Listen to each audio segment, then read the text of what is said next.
मित्रों, आज हम पढ़ने जा रहे हैं पाइथागोरस प्रमेय का सत्यापन। बहुत से बच्चों को ये कक्षा 8 में पाइथागोरस, कक्षा 7 में पाइथागोरस प्रमेय है।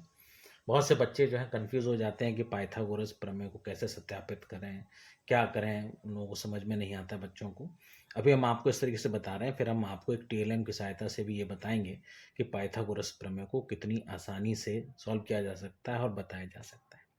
सबसे पहले तो हमें ये पता होना चाहिए कि पाइथागोरस प्रमेय जो है, वो हमेशा समकोण त्रिभुज पर लगती है। समकोण त्रिभुज का मतलब ये जो त्रिभुज आपको दिख रहा है, एबीसी हमने माना है, उसका ये समकोण त्रिभुज है, यानी कि ऐसा त्रिभुज जिसमें एक कोण 90 डिग्री हो, तो वो समकोण त्रिभुज कहलाता है। अब पाइथागोरस प्रमेय क्या कहती है? पाइथागोरस प्रमेय, पहले इस त्रिभुज के बारे में समझ लें। तो ये इसका सी यानी कि कर्ण है, इसको हम ले सकते हैं कर्ण। ये बी है यानी कि इसका आधार, और ये ए है यानी इसका लंब, या एक शब्द में कह सकते हैं इसकी ऊंचाई। अब पाइथागोरस प्रमेय क्या कहती है कि कर्ण पर बना वर्ग, देखिए सी वर्ग यानी कि इसकी भुजा, इसका वर्ग कर रहे हैं, यानी कि यहां पर एक वर्ग बनना है कि कर्ण पर बना वर्ग शेष दो भुजाओं पर बने वर्गों के योग के बराबर होता है। यानी कि अगर समकोण त्रिभुज हम ले लें, इस पर यहां पर एक वर्ग बनाए और यहां पर भी दो वर्ग और बनाए, तो पाइथागोरस प्रमेय यह कहती है कि जो कर्ण पर वर्ग बनेगा वो शेष दो भुजाओं पर बने वर्गों के योग के बराबर होगा। चलिए देखते हैं, करते हैं, क्या करें, देखें, प्रूफ करके देखते हैं ऐसा होता है कि नहीं। तो हमने क्या किया, ये जो त्रिभुज है, इसी त्रिभुज के ऊपर हमने एक ऐसा त्रिभुज लगा दिया, फिर एक ऐसे करके ये इसी त्रिभुज को चार तरीके से हमने लगा दिया। देखिए ए बी सी, ये त्रिभुज है, ये दिख रहा है आपको। फिर यहाँ पर देखिए हमने लगाया है ए बी सी, यही त्रिभुज है, बस इसको पलट के इसके ऊपर रख दिया, फिर इसको पलट के यहाँ रख दिया, इसको पलट के यहाँ रख दिया। ऐसे हमने ऐसे जो है चार त्रिभुज इसमें रख दिए, 1 2 3 4, जिनकी लंबाई, भुजाओं की लंबाई ए बी सी है, जो ये है। अब ऐसा करने से क्या हुआ, हमें एक बड़ा वर्ग प्राप्त हो गया जिसकी एक भुजा ए प्लस बी होगी। देखिए ये ए है, ये बी है, ये ए है, ये बी, ये ए है, ये बी, ये ए है, ये बी। इसका मतलब क्या हुआ कि इन दोनों का योग ही इसकी भुजा की लंबाई बताएगा। यानी भुजा की वर्ग जो है, ये जो आपके सामने एक्स वाई जेड टी वर्ग दिख रहा है, इसकी भुजा कितनी हो जाएगी, ए प्लस बी। ए प्लस बी इसकी भुजा हो जाएगी। अब इस पूरे वर्ग का जब क्षेत्रफल हम निकालेंगे तो वो वर्ग का क्षेत्रफल भुजा वर्ग होता है, और इस पूरे वर्ग के भुजा कितनी है, ये है, यानी ये कितनी, ए प्लस बी। तो भुजा ए प्लस बी है, तो क्षेत्रफल कितना हो जाएगा, ए प्लस बी का वर्ग।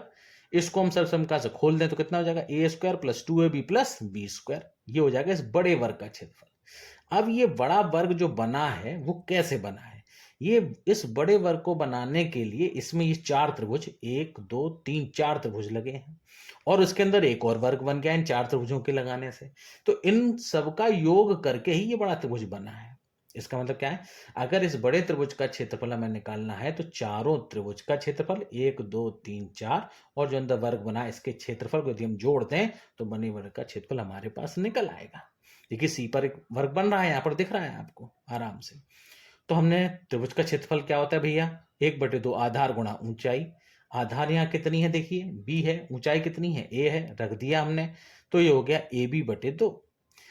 ये है एक त्रिभुज का क्षेत्रफल। ऐसे ही इसमें त्रिभुज कितने हैं, चार, 1 2 3 4, चारों त्रिभुज का क्षेत्रफल निकाला तो कितना हो गया, 4 इंटू ए बी बाय 2, 4 गुना हो जाएगा। अब इसके अंदर जो बना है पी क्यू आर एस, इसका क्षेत्रफल निकालो तो देखो सारी भुजाएं सी हैं, भुजा का वर्ग है, तो कितना हो जाएगा, सी वर्ग। इसका मतलब क्या है कि अगर वर्ग एक्स वाई जेड टी का क्षेत्रफल निकाले हम इसमें, जो कि किसके बराबर है, a square plus 2a plus b square, ये किसके बराबर होगा, ये चार त्रिभुज के क्षेत्रफल और अंदर वाले वर्ग के क्षेत्रफल के, तो हमने रख दिया। देखिए चार त्रिभुज का क्षेत्रफल 4ab बटे 2 प्लस सी स्क्वायर। अब देखिए इस दो से ये चार कट जाएंगे दो बार, तो क्या बचेगा, 2ab। तो a square plus 2ab plus b square बराबर सी स्क्वायर बचा, क्योंकि ये 2ab तो आपस में कट गए। अब यहां से बचा क्या, ए स्क्वायर प्लस बी स्क्वायर बराबर सी स्क्वायर। और यही हमारी क्या थी, पाइथागोरस प्रमेय, क्या कि कर्ण पर बना वर्ग शेष दो भुजाओं पर बने वर्गों के योग के बराबर होगा। यानी ये जो आपको दिख रहा है, यहां पर आप एक वर्ग बनाएं जिसकी सभी भुजाएं कैसी होंगी, सी होंगी। यहां पर एक बनाएं तो इसकी सभी भुजाएं कैसी होंगी, बी होंगी। और एक यहां बनाएं, ये सभी भुजाएं कैसी होंगी, ए होंगी। तो क्या कह रहा है कि कर्ण पर बना वर्ग शेष दो भुजाओं पर बने वर्गों के योग के बराबर होता है। यही पाइथागोरस प्रमेय है जो हमने यहाँ कर सिद्ध कर दी कि देखिए कर्ण पर बना, इसी इसका यहाँ पर कर्ण है, तो कर्ण पर जो वर्ग बना है इसका क्षेत्रफल जो है शेष दो भुजाओं पर बने क्षेत्रफलों के योग के बराबर है। तो इस तरीके से हम पाइथागोरस प्रमेय को बहुत ही आसानी से सिद्ध कर सकते हैं। यदि आपको ये वीडियो अच्छा लगा हो तो इसको लाइक और सब्सक्राइब जरूर करिएगा, शेयर जरूर करिएगा, ताकि वो बच्चे जिनको थोड़ा समझने में दिक्कत है वो इसको समझ सकें। हाँ, इस पाइथागोरस प्रमेय को हम एक टीएलएम की सहायता से भी आपको बहुत अच्छे से समझाने की कोशिश करेंगे। वो अगले वीडियो में आपको समझाएंगे कि पाइथागोरस प्रमेय को टीएलएम से कैसे अच्छे से समझा जा सकता है। Thank you very much.